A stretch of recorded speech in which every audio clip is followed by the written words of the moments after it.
Hi everyone, I'm Coach Greg, and in this video we will continue to talk about overtraining.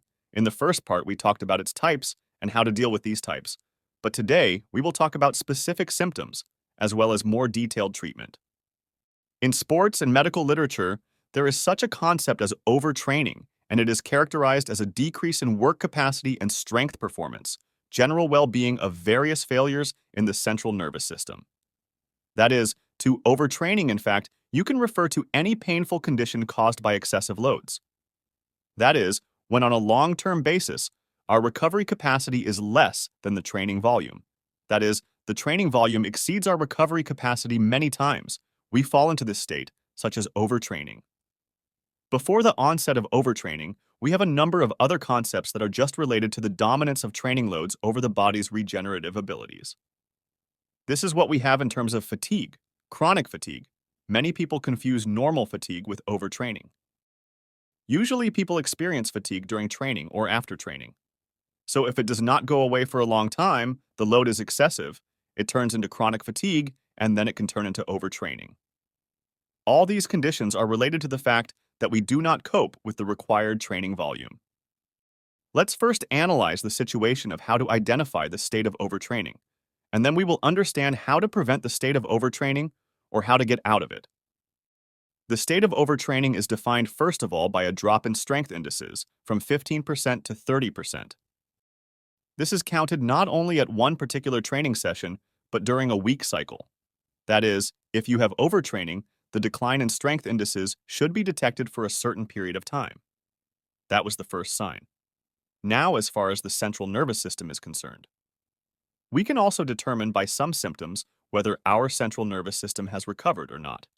That is, again, additional neuroses may appear, which are not typical for you in your usual state. For example, some emotional impulses that you do not experience in your normal life. You can be irritable, too irritable lately, only due to the fact that your central nervous system is depressed. A decrease in libido can also occur in the same way. If you do not know the reason for the decrease in libido, you have taken the basic hormones such as testosterone, estradiol, prolactin, and they are normal, as a normal healthy person, and other obvious reasons cannot be. Then most likely, the whole reason is the state of your central nervous system.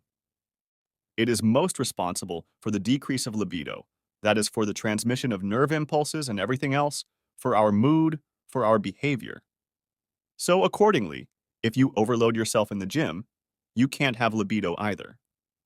This can be one of the symptoms of overtraining, because if your central nervous system is depressed, the CNS is one of the most important parameters of any sport for your strength performance, for your efficiency.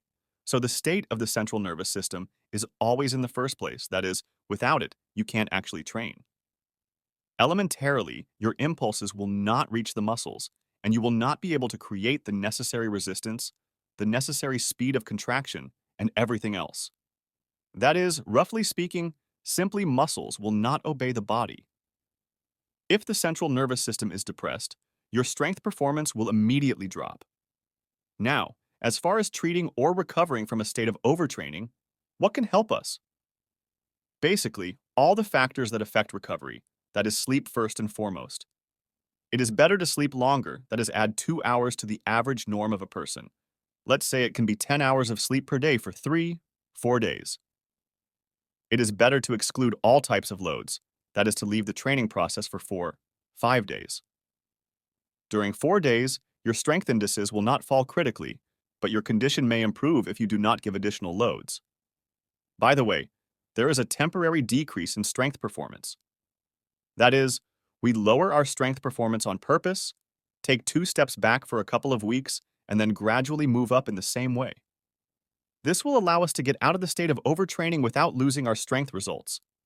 That is, in 2 weeks at least, the loads will be present and the muscles will not forget what we are doing. That is, the strength performance, purely theoretically, the strength potential will be preserved and practically by the way too. This is where the video ends.